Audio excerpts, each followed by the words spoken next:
Good afternoon. My name is Christopher West. I'm the Executive Director of Conservatives for Clean Energy. We are recognizing National Clean Energy Week this week as we celebrate clean energy accomplishments in the Commonwealth of Virginia and across our nation. Today's discussion will focus on energy choice and renewable energy choice in Virginia. And I'm joined with Ron Cerniglia of Direct Energy and Matthew Moran with Gentry, Locke. To talk about that today. And so I will turn it over for introductions. Ron, you can start. Great. Thank you, Chris. And hi, Matt. My name is Ron Cerniglia. I'm the Director of Corporate and Regulatory Affairs for Direct Energy. Direct Energy is a large integrated energy company here in North America. We're the North American subsidiary of Cerniglia, which is a UK-based company, the seventh largest global utility in the world.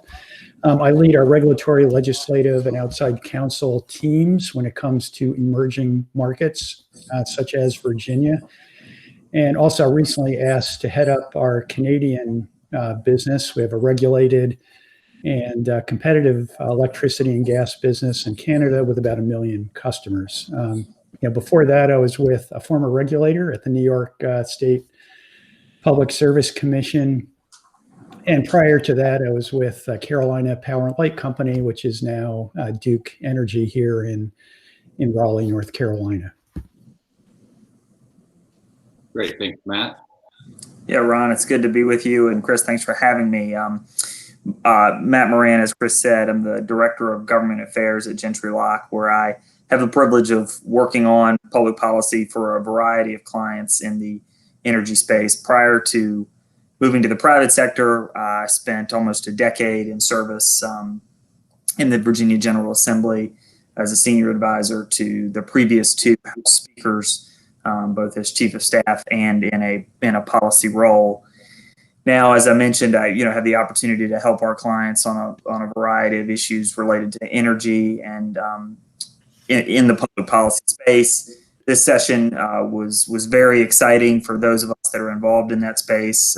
Exciting to hear Ron describe Virginia as an emerging market, and hopefully a lot of the policies we put in place this session in the Commonwealth will only help to increase the Commonwealth's expansion into the renewable energy space. So I'm excited to be here today, Chris. Thanks. Thanks. Yeah, thank you both for joining. So let's just sort of start back at some very basic levels. Ron, talk a little bit about what is energy choice? What is renewable choice? And specifically in Virginia, how does that work? Sure. Happy to do so, Chris, and Matt can weigh in as well. In Virginia, the rules here are quite prescriptive for both shopping and for securing renewable power from the competitive marketplace. Quickly, there are three limited choices that customers have when it comes to shopping. The first is for the very largest customers, so the 5 megawatts and above. Customers can shop for either renewable power or what I call system power. Brown power is another way to describe that. The second option is customers can aggregate their load. So they can aggregate their load to that 5 megawatt shopping threshold. Before they can shop, however, they do have to seek approval from the State Corporation Commission before they can shop for system power or renewable power. And then last but not least, individual customers, from residential customers all the way up to the largest industrial customers, can shop for a 100% renewable power product, but only until the utility obtains approval from the State Corporation Commission for their own renewable power product. At that point, any new customer that wants to shop is unable to do so from a competitive service provider. And in APCO, that happened in 2019. In Dominion Virginia Power's territory, that just happened July 2nd of 2020. And the sources of renewable power are consistent with other jurisdictions: so solar, wind, hydro, biomass from waste, generally from within PJM. And then the product itself, this is unique to Virginia and all the markets that we operate in. In Virginia, you cannot have a REC-only type of product. That does not meet the definition of 100% renewable power. So it has to be a bundled product representing 100% of the customer's load. Retailers have to deliver that into the Dominion load zone or APCO load zone. It also has to be trued up on a monthly basis. So for example, if there's an under delivery scenario where the customer uses more than we thought, that doesn't happen anywhere else in the country where it's monthly true up. And then last but not least, the associated RECs for that customer have to be retired. So it's quite prescriptive. It's quite a pure product. So that's the definition of what we're dealing with in Virginia. Thanks, Ron, you said it well. I think the question for policymakers moving forward is and should be whether or not they want Virginia to continue to exist. They want renewable choice in Virginia to continue to exist under those very limited and prescriptive terms. I mean, you laid out some of the circumstances, the types of energy, the timeliness, and the other factors that go into providing that to customers. And we started having some of that debate in Virginia this year. I think it's important to point out here when you're talking about renewable choice in the Commonwealth, it's not entirely a new concept.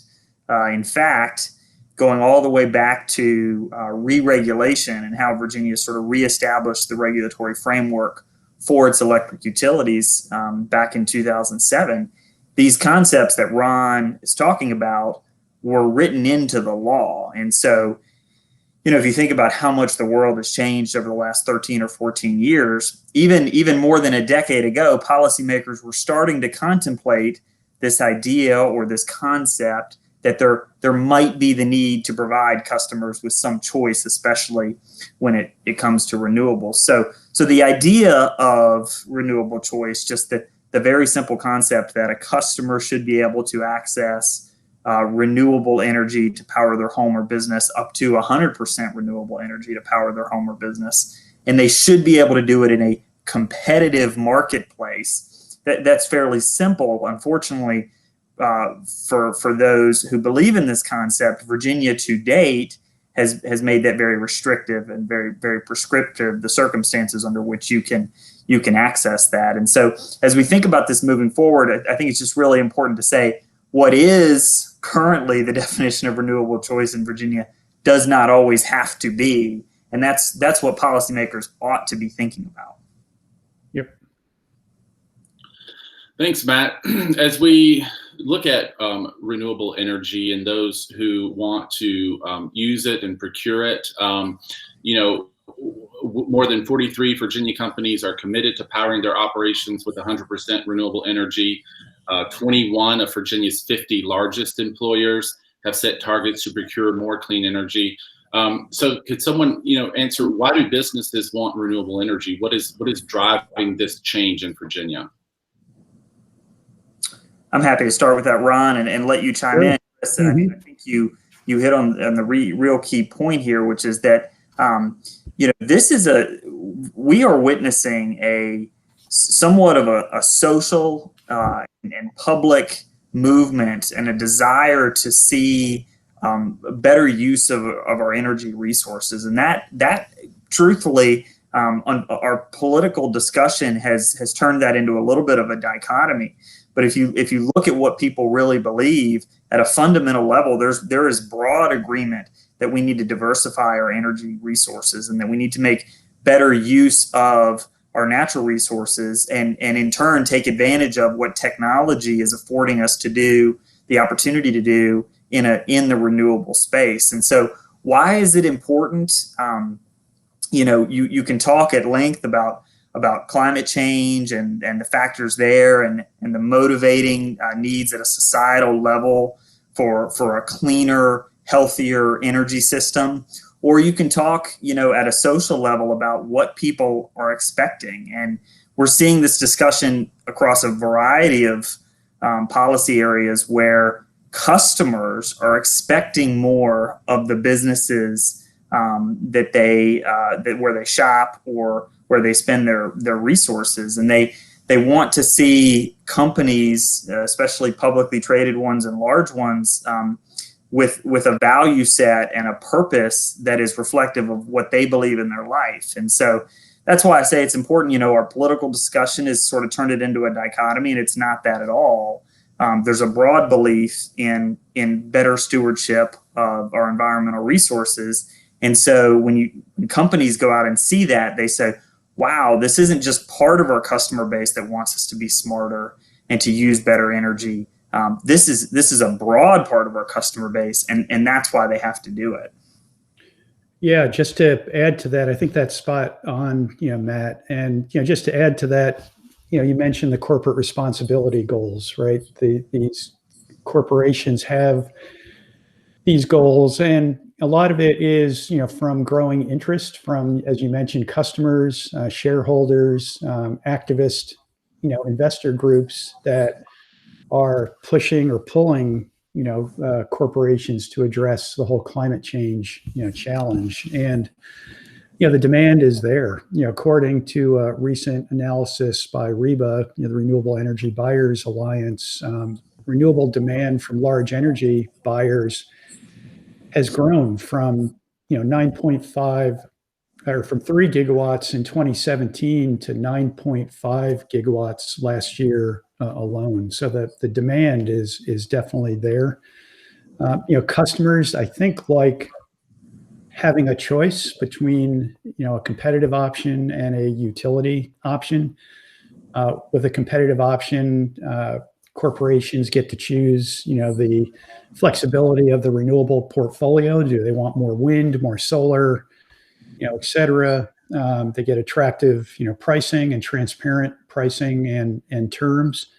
And I think it also puts downward pressure, on the wholesale market and pricing, and puts some pressure, I think, on the utilities to economize and put downward pressure on their prices. And just from a statistics perspective, Chris and Matt, a couple of years ago when we started this discussion in Virginia, it was theoretical. Do customers want choice? And, in fact, it's not theoretical anymore. The major barriers came off. Matt is right. The market allowed this to happen in 2007, but for a whole host of reasons, it really didn't get going until September of 2019. And since that time, 12,000 business customer accounts representing 1,000 megawatts of peak load have secured renewable power from licensed competitive service providers in Virginia. Now that's the good news. The bad news is almost 7,000 business customer accounts that were enrolled to switch were prevented from doing so on July 2nd, once, based on the existing statute. The State Corporation Commission approved Dominion's 100% renewable power product, so those customers were unable to switch. So if you think about it, if you add the switched load and the load of customers that wanted to switch, that means that 10% of Dominion's load wanted to switch or have switched in less than a year. So the customers want choice, and I think that's a great data point.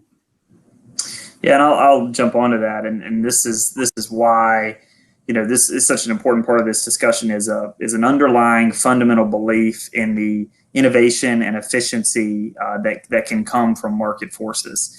And even if you look at Dominion's current 100% renewable offering, that wasn't brought forward until the private sector started to push these options and make a real heavy regulatory push for people to leave the utility. So it's evident right there. And the question is why is this important? Is because we've seen what it can do, and it does. It generates innovation, clearly driving the utility to make some decisions.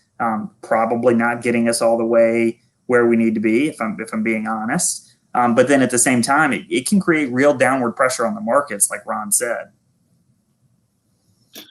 Yeah, let's talk about that for a second. Ron, your company is selling power in Virginia, but there are people who say that renewable energy costs a lot more than traditional brown power. There are people that say that going to a competitive service provider will raise costs for everyone else who doesn't switch. So talk a little bit about, what's the myth versus fact here in those statements? Yeah, great questions, Chris. Just to back up for a second, I think folks know this already, but customers' bills are basically divided up into two buckets, right? So you've got a delivery component, and then you've got the commodity component, and generally customers can shop for that commodity piece. And in that delivery component, you've got the delivery, utility delivery charges, you've got minimum bill charges, you've got demand charges. There's something called RACs, the rate adjustment charges. So you add all those together. And in addition to that, you've got the commodity charges, based on the specific utility tariff. So I think what customers want is, instead of a one-size-fits-all utility rate design, they prefer competitive choice, that matches their corporate responsibility goals. It allows them to customize, the pricing options. Can be a fixed price, an index price, or a combination of the two. Compared to their risk tolerances. And then the competitive market allows customers to incorporate energy efficiency, demand response, distributed generation, all to help reduce those very expensive utility demand charges. So it's sort of a portfolio approach to help reduce their bills. But to your question about pricing, Direct Energy just operates in the Dominion market. We do not operate yet in the APCO service territory, but we have consistently been able to price 100% renewable power for less than Dominion's system power, offerings. In some case, and this was introduced in a recent State Corporation Commission proceeding, a price is 17% below Dominion's system power price. And if you factor that, Dominion recently got approval for their 100% renewable power product. It's a premium priced product, means it costs more than their system power. So essentially, we're pricing customers 21% below what Dominion is now charging for their 100% renewable power product. So that's an extreme, but certainly consistently, customers are seeing a lower price. And to talk briefly about cost shifting, and then I'll turn it over to Matt. I'd love to hear his thoughts, but this might be a little controversial, Chris and Matt, but I don't automatically assume that competitive choice will lead to cost, shifting from one customer class to another, specifically when it comes to renewable power. There's a lot of rhetoric, even alarmist opinions out there.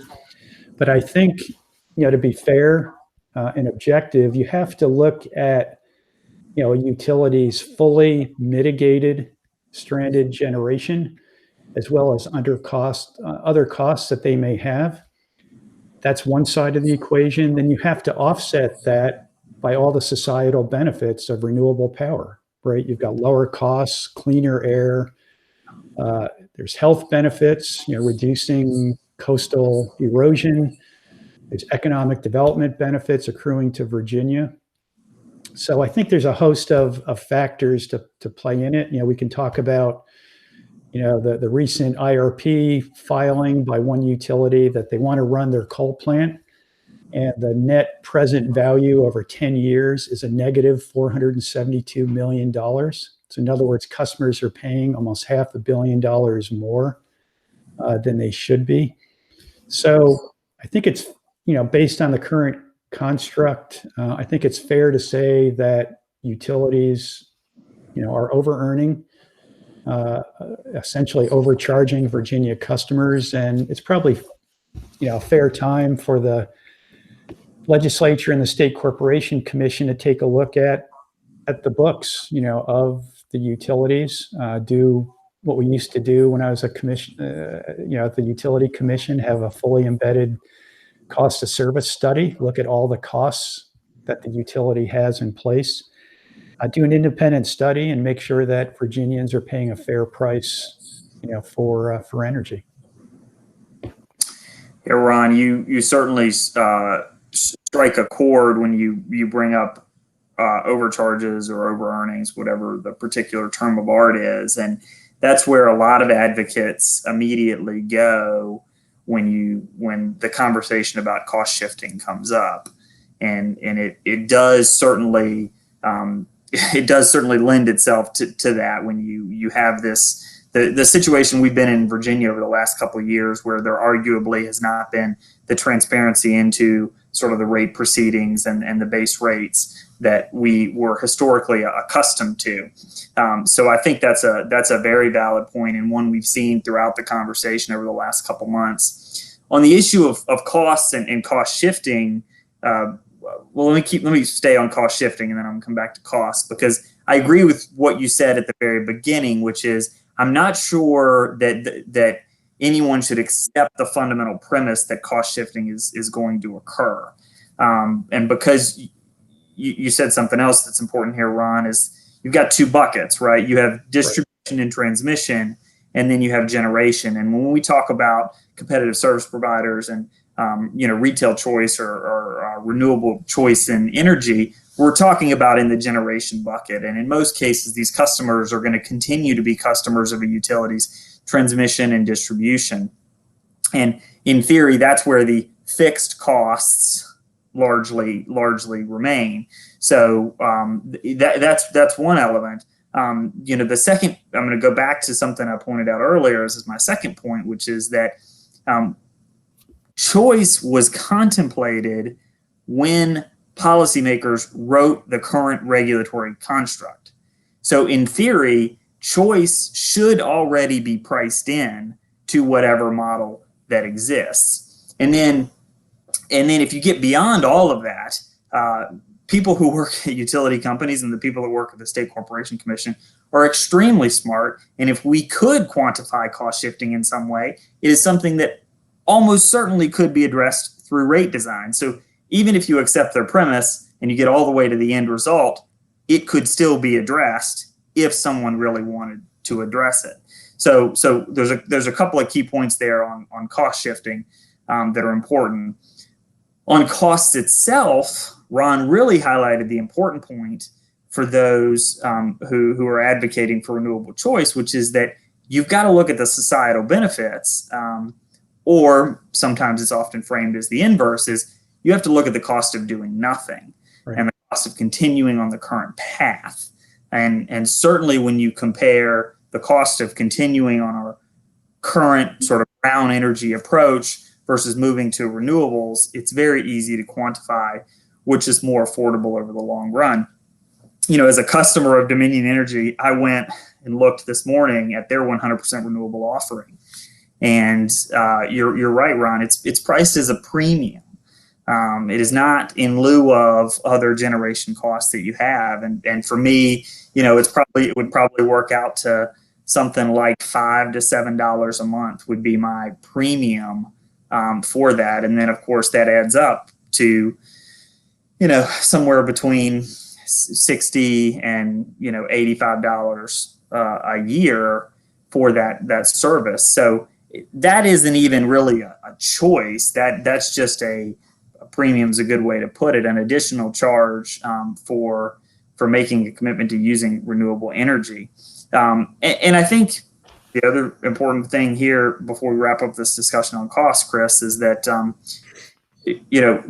there's evidence out there. We're beginning to see in states where they have choice models versus monopoly models. You're beginning to see a very clear price divergence and the direction that prices are moving. And just over time, I think we're going to continue to see that where the divergence grows, and you can really begin to quantify the economic value of a choice model. Sure. The only thing I would add to that, and that was great, Matt, is to be fair to the utilities. In Virginia, it is a vertically integrated market, right? Sure. So the utilities own everything, up through generation. So it's truly a hybrid market, compared to other restructured states where either the utility commissions or the legislature mandated, the utilities to divest themselves of generation. Mm-hmm. So it's not completely an apples to apples comparison. And, I can see the utilities perspective, right, that there might be, it is different in Virginia, but be as that may be, I think you still need to do a fair analysis looking at the costs, potential fully mitigated costs first, and then the societal benefits to come up with that answer. Yeah, absolutely. And I couldn't agree more that as you begin to have these conversations in practical terms, the utilities obviously deserves a seat at the table in figuring it out. I mean, the Commonwealth of Virginia as a whole has a great deal at stake in Dominion and Appalachian Power's continued success, and certainly from a free market perspective, believe that their shareholders are entitled to and deserve that rate of return. What often can be frustrating for people who are involved in public policy discussions is when the discussion over how to do something becomes a barrier to the question of whether or not we should do something. And I think it's important to step back here and have the normative should conversation, and then get into the how do we do it in a way that is fair to all parties involved. Great, thanks. As policymakers in Richmond are contemplating solutions, oftentimes we hear, what do their constituents think? What do people across Virginia think? We've talked a little bit about what businesses want, and we've hit a little bit about what just your average residential consumer wants. But Matt, I don't know, could you elaborate a little bit, on what does the average Virginian think about choice and competition and or even, producing your own electricity here in Virginia? Yeah, it's a great question, and fortunately, there's good data out there. I think the important thing to highlight is that the numbers I'll go through here in a second cross party lines, and there's not much of a partisan divide that exists when you look at issues around clean energy. I'll give you some examples. More than half of all voters strongly agree that Virginia should pursue an all of the above energy strategy. Strongly agree. Over 82% of voters think Virginia should pursue that sort of strategy using emerging technologies like renewable energy. And that's important. It's going to impact their vote. Over 3/4 of Virginians say they're more likely to back a candidate who supports taking action to increase the development and use of clean energy in the Commonwealth. That, like I said, crosses party lines, and you can see a partisan correlation. But even amongst the most conservative Republican voters, there's strong support for renewable energy. And then specifically, when you get into the questions around renewable choice, 84% of Virginians think it is important to permit third-party sales of electricity from outside the monopoly utility so that customers can have more choice. That's 44% of voters who think that's very important. So just looking over those numbers, you can see just broad support for this issue among policymakers, which I think should encourage them to continue to pursue it at the legislative level.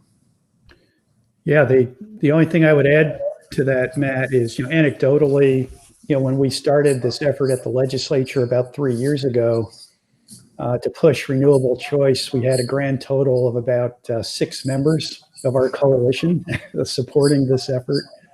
And it was really, it took a while to educate legislators and increase awareness.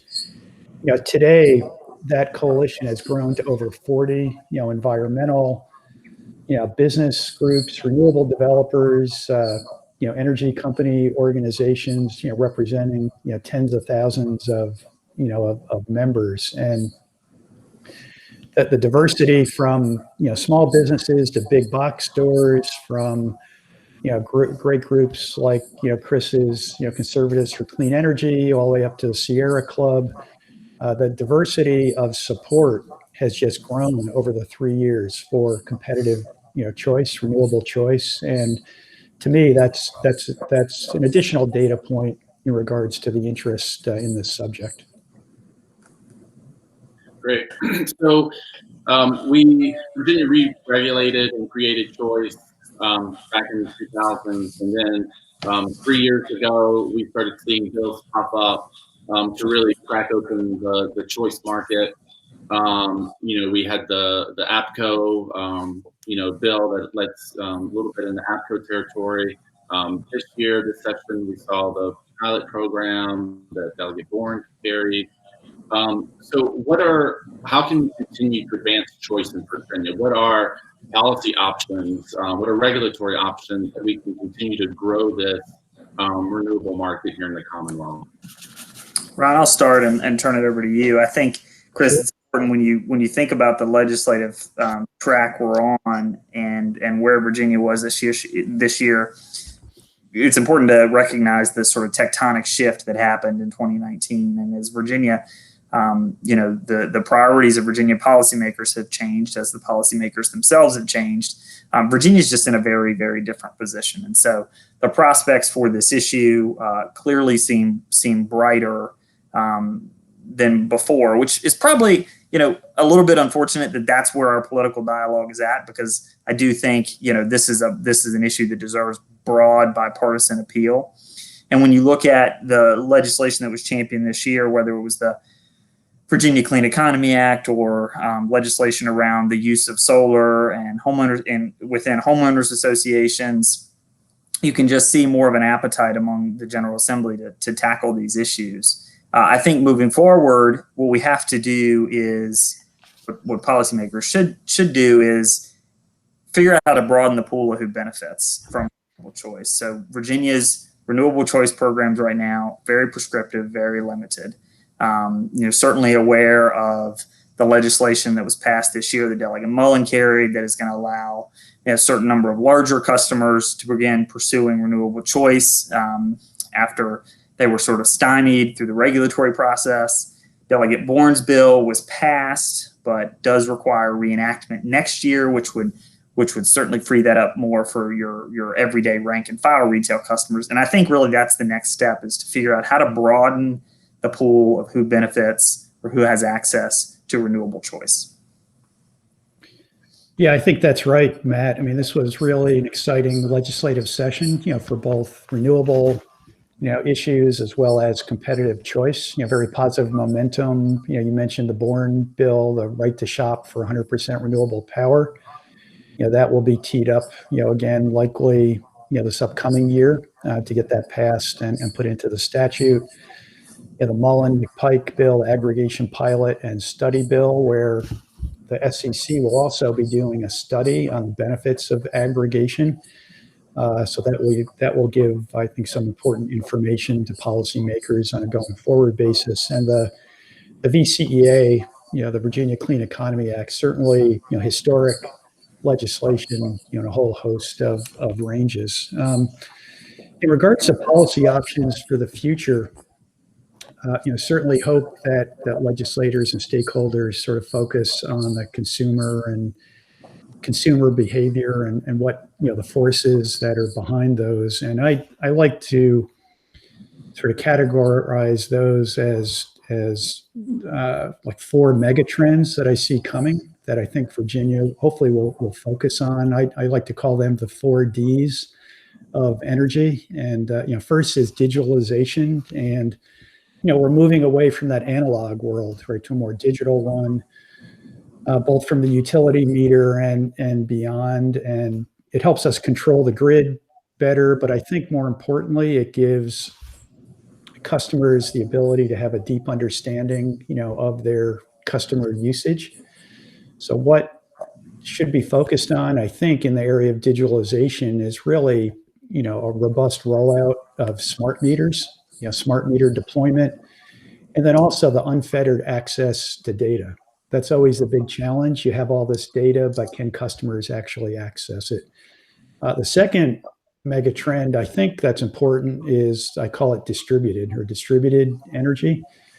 We have to move away from these large central power stations and to more smaller plants, more environmentally sensitive plants, and give customers choice. Whether customers want a power plant on their roof, perhaps, or a commercial customer wants a power plant in the basement of their office.